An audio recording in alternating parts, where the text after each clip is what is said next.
안녕하세요. 저는 77살 김순자입니다. 새 아이를 키우며 평생을 살아왔는데 지금은 영구 임대 아파트에서 혼자 지내고 있습니다. 어떻게 이런 상황이 되었는지 제 이야기를 들려드릴게요. 저는 충청도 시골에서 태어났습니다. 집안이 가난해서 초등학교도 제대로 졸업하지 못했어요. 16살에 부모님의 뜻에 따라 지금의 남편과 결혼했습니다. 남편은 저보다 7살 많았고 성격이 무척 개팍했어요. 하지만 그때는 다들 그렇게 살았기에 불평할 생각도 못했습니다. 결혼 후 서울로 올라와 남편과 함께 시장에서 채소 장사를 시작했어요. 아침 4시부터 밤 9시까지 쉬지 않고 일했습니다. 그렇게 3년 정도 지났을 때 첫째 아들을 낳았어요. 출산한 지 열흘 만에 다시 장사에 나서야 했습니다. 아이는 시장 한 구석에 두고 손님이 없을 때만 돌볼 수 있었죠. 그렇게 2년 후에는 둘째 딸을, 또 3년 후에는 셋째 딸을 낳았습니다. 새 아이를 키우면서도 장사를 계속했어요. 남편은 술을 좋아해서 번 돈의 상당 부분을 술값으로 써버렸습니다. 가끔 술에 취해 저를 때리기도 했지만 아이들 때문에 참고 살았어요. 저는 아이들만큼은 제대로 공부시키고 싶었습니다. 시장에서 번 돈으로 아이들 학비를 대느라 저축은 거의 못했지만 그래도 세 아이 모두 고등학교까지 졸업시켰어요. 아이들이 커가면서 저희 가게도 조금씩 번창했습니다. 시장 안에 작은 가게를 얻어 반찬 가게로 업종을 바꿨어요. 반찬 가게가 잘 되면서 45살 때 처음으로 전세로 작은 아파트를 구할 수 있었습니다. 그때가 제 인생에서 가장 행복한 시기였던 것 같아요. 하지만 그 행복도 오래가지 못했습니다. 남편이 54살 때 간경화로 갑자기 세상을 떠났어요. 술을 너무 많이 마셔서 간이 많이 상한 상태였는데 제대로 치료도 받지 않고 일만 했거든요. 남편이 떠난 후에도 저는 반찬 가게를 계속 운영했습니다. 첫째 아들은 그때 대학을 다니고 있었고 둘째와 셋째는 고등학생이었어요. 남편의 장례를 치르고 나니 빚만 남았습니다. 남편이 제게 말하지 않고 사채를 썼던 거예요. 반찬 가게를 정리하고 작은 원룸으로 이사했습니다. 아침부터 저녁까지 식당에서 설거지를 하며 아이들 뒷바라지를 했어요. 첫째 아들은 대학을 졸업하고 중소기업에 취직했습니다. 둘째 딸은 간호학과에 진학했고 셋째 딸은 전문대를 다녔어요. 아이들이 모두 성인이 되고 직장을 갖게 되었을 때 저는 63살이었습니다. 그때부터 몸이 점점 안 좋아지기 시작했어요. 오랜 세월 무리하게 일한 탓인지 허리와 무릎이 심하게 아팠습니다. 첫째 아들은 결혼해서 분당에 전세로 살고 있었고 둘째 딸은 대학병원 간호사로 일하며 원룸에서 지냈어요. 셋째 딸은 회사원으로 취직해서 자취하고 있었습니다. 저는 생활비를 벌기 위해 계속 일했지만 몸이 예전 같지 않아 점점 일하기가 힘들어졌어요. 66살 때 무릎 수술을 받았습니다. 수술비는 제가 조금씩 모아둔 돈과 아이들이 보태준 돈으로 해결했어요. 하지만 수술 후에도 통증은 계속되었고 더 이상 예전처럼 일할 수 없게 되었습니다. 그때부터 국민연금을 받기 시작했어요. 가입 기간이 짧아 월 43만 원밖에 받지 못했습니다. 거기에 기초연금 30만 원을 더해 월 73만 원으로 생활했어요. 처음에는 아이들이 돌아가며 용돈을 주기도 했습니다. 하지만 시간이 지날수록 아이들의 연락이 뜸해졌어요. 첫째 아들은 사업을 시작했다가 실패하고 빚을 지게 되었습니다. 둘째 딸은 미국으로 간호사 취업을 해서 해외로 떠났고 셋째 딸은 결혼 후 시댁과의 관계가 좋지 않아 연락이 거의 끊겼어요. 70살이 되었을 때 살던 원룸의 월세가 올라 더 이상 그곳에서 살 수 없게 되었습니다. 연금만으로는 생활이 너무 빠듯했어요. 구청 사회복지사의 도움으로 영구 임대 아파트를 신청했고 1년 후에 입주할 수 있게 되었습니다. 지금 살고 있는 이 집은 전용 면적으로 8평 정도 됩니다. 작지만 혼자 살기에는 충분해요. 월 임대료는 12만 원입니다. 아파트로 이사 온 후 이웃들과 조금씩 알게 되었어요. 같은 처지의 노인들이 많아 서로 의지하며 지내고 있습니다. 특히 옆집 박할머니와는 자주 왕래하며 지내요. 박할머니는 저보다 3살 많은 80살이지만 아직 정정하셔서 복지관에서 하는 공공일자리에 참여하고 계십니다. 박할머니의 소개로 저도 복지관 공공일자리에 지원했어요. 주 10시간 하루 2시간씩 복지관에서 설거지와 청소를 하는 일입니다. 한 달에 40만 원 정도 받아요. 연금과 일자리 수입을 합치면 월 110만 원 정도가 됩니다. 임대료와 공과금을 내고 나면 생활비로 80만 원 정도가 남아요. 지난해부터는 고혈압과 당뇨가 생겼습니다.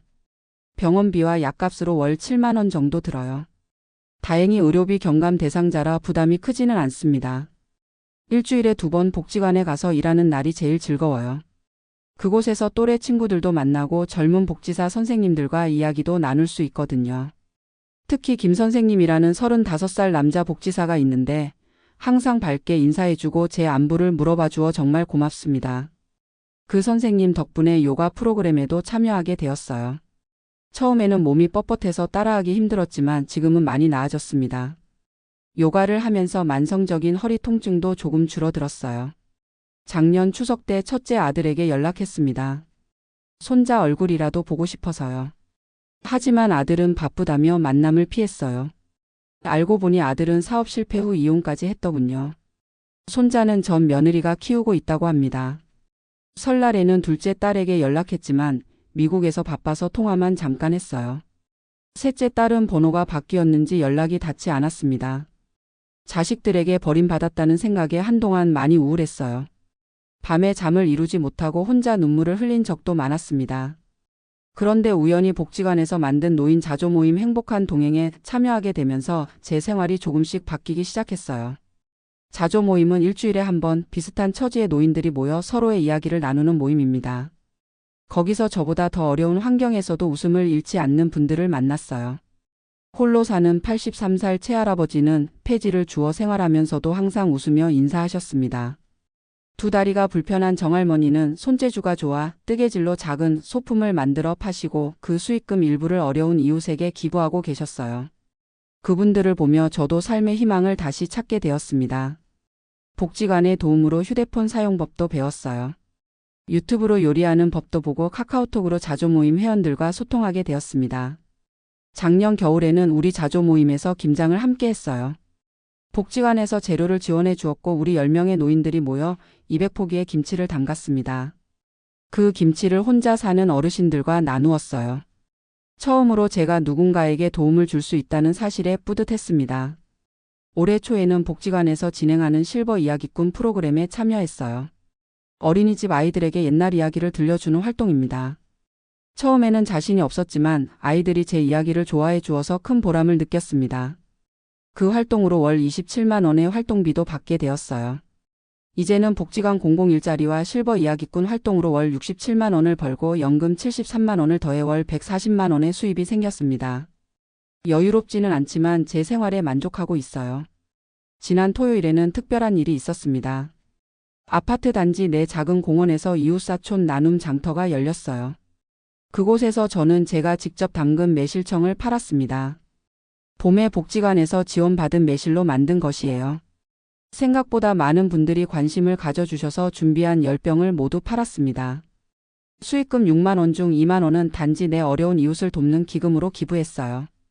나머지는 제 용돈으로 썼는데 오랜만에 미용실에 가서 머리를 예쁘게 손질했습니다. 새로운 머리 모양을 보며 기분이 정말 좋았어요. 얼마 전에는 놀라운 일도 있었습니다. 셋째 딸로부터 연락이 왔어요.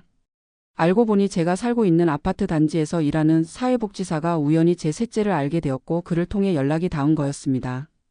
셋째는 시댁과의 갈등으로 많이 힘들었다고 해요. 그 과정에서 저에게 연락하기가 미안했다고 했습니다.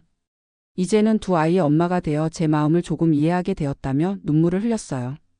지난 주말에는 셋째 딸이 손주들을 데리고 찾아왔습니다. 7살, 5살 된 손녀들은 너무 예쁘고 귀여웠어요. 처음에는 낯설어하던 아이들도 제가 준비한 과자를 먹으며 금세 친해졌습니다. 셋째는 앞으로 달마다 찾아오겠다고 약속했어요. 그리고 매달 생활비로 20만 원을 보내주겠다고 했습니다. 저는 사실 돈보다 딸의 마음이 더 고마웠어요. 최근에는 복지관에서 스마트폰 활용 교육을 받고 있습니다. 인터넷 뱅킹과 온라인 쇼핑 방법도 배웠어요.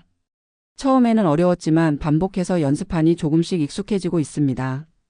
지난달에는 처음으로 인터넷으로 옷을 주문해 봤어요.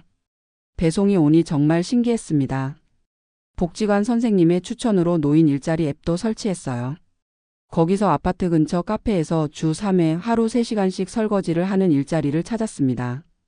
시급은 9,860원이라 월 35만 원 정도 추가 수입이 생겼어요. 이제는 공공 일자리와 실버 이야기꾼 그리고 카페 일을 합쳐 월 102만 원을 벌고 있습니다. 연금과 딸이 보내주는 돈까지 더하면 월 195만 원의 수입이 됩니다. 처음으로 여유 있는 생활을 할 수 있게 되었어요. 얼마 전에는 오랜 소원이었던 작은 여행을 다녀왔습니다. 복지관에서 진행하는 1박 2일 강원도 여행이었어요. 참가비는 5만 원이었는데 제가 번 돈으로 낼 수 있어 더욱 뿌듯했습니다. 설악산의 아름다운 경치를 보며 마음이 정말 평온해졌어요.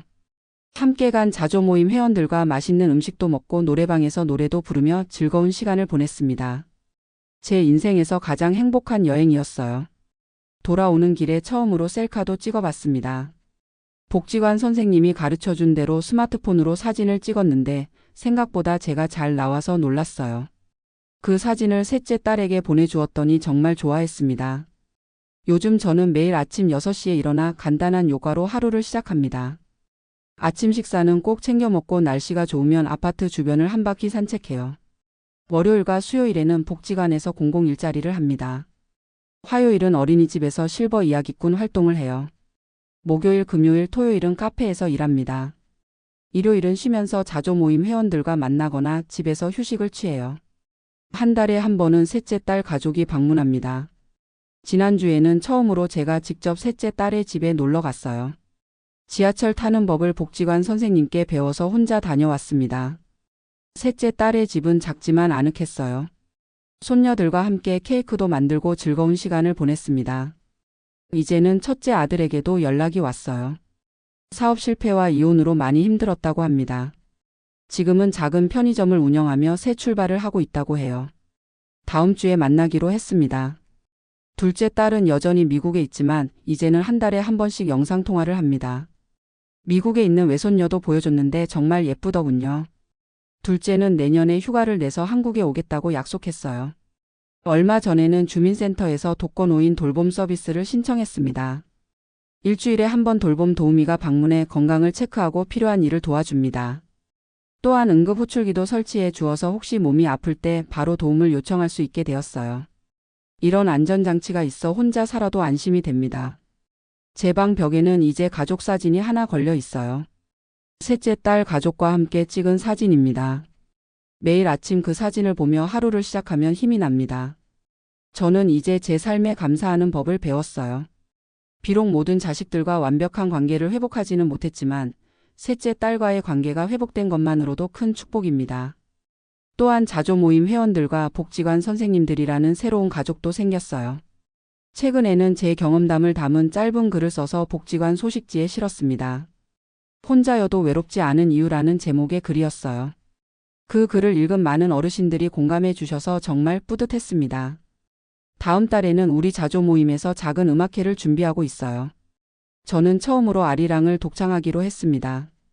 예전에는 사람들 앞에서 노래 부를 자신이 없었는데 이제는 새로운 도전도 두렵지 않아요. 지난주에는 아파트 경로당에서 매실청 담그는 법을 다른 어르신들에게 알려드렸습니다. 제가 누군가에게 가르칠 수 있는 지식이 있다는 사실이 참 기뻤어요. 앞으로의 꿈이 있다면 건강하게 80살까지 일하며 스스로의 힘으로 살아가는 것입니다. 그리고 조금씩 모은 돈으로 내년에는 제주도 여행을 가보고 싶어요. 한 번도 가보지 못한 제주도의 바다를 꼭 보고 싶습니다. 물론 건강이 허락한다면 둘째 딸이 있는 미국도 한번 가보고 싶어요. 하지만 그것은 아직 먼 꿈일 뿐입니다.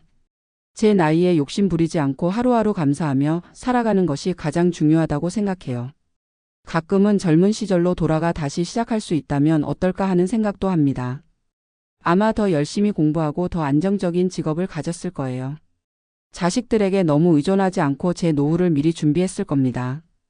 하지만 후회해도 돌아갈 수 없는 일이니 지금부터라도 최선을 다해 살려고 합니다. 제 이야기가 비슷한 처지에 있는 다른 노인분들에게 작은 희망이 되었으면 좋겠습니다. 혼자 살아도 이웃과 함께하면 외롭지 않다는 것을. 자식에게 버림받았다고 해서 인생이 끝난 것은 아니라는 것을. 77살의 나이에도 새로운 시작이 가능하다는 것을 말이에요. 여러분도 주변에 홀로 계신 어르신들에게 작은 관심과 도움을 주시길 부탁드립니다. 작은 인사 한마디, 짧은 대화 한 번이 누군가에게는 하루를 버틸 힘이 될 수 있습니다. 저는 이제 행복합니다.